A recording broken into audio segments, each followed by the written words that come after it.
G'day, my name's Peter Haggar. I'm the Greens Councillor for Bega Valley. The things I'm going to talk about are my opinions and not necessarily the opinions of Bega Valley Council and not necessarily the positions of Bega Valley Council. We had a meeting this week and the Mayor put up a nomination to reduce council fees for Merimbula Tennis Club and for Merimbula Mountain Bike Club. The Mayor split that into two separate proposals because there were different sorts of fees. The council voted to get rid of the fees for the Eden Mountain Bike Club, which I supported. And regarding the tennis club, Mitch Naden put up a proposal to reduce fees for Merimbula Tennis Club and to also look at fees for other community organisations. It's one thing that some of these organisations aren't necessarily available to all people active, but they should be. So if we reduce their fees, we need to push to make sure that they're accessible. The other thing is, if we don't have communities running them, eventually council has to step in when the communities can't afford to do it. So it's a false economy. So council agreed to move on that, which was good.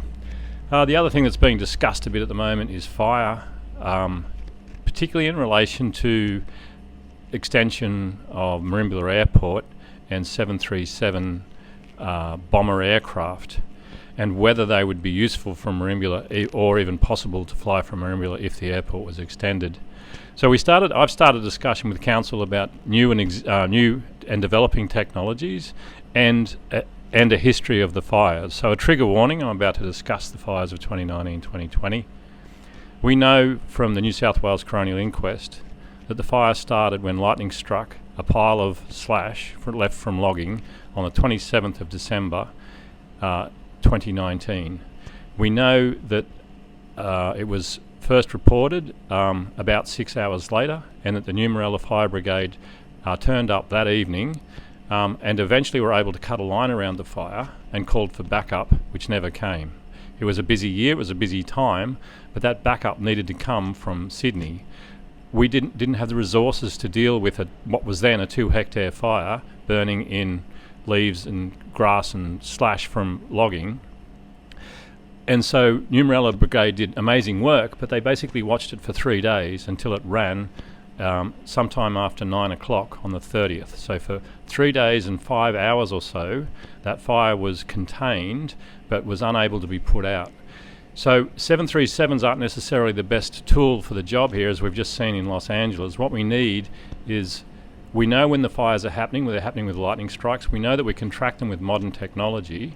We need to be jumping on those fires when they're small. Once they get large, once they become pyrocumulonimbus fires like they did in 2019-2020, they're unstoppable. It doesn't matter how many 737s you've got. We've just seen that again in Los Angeles.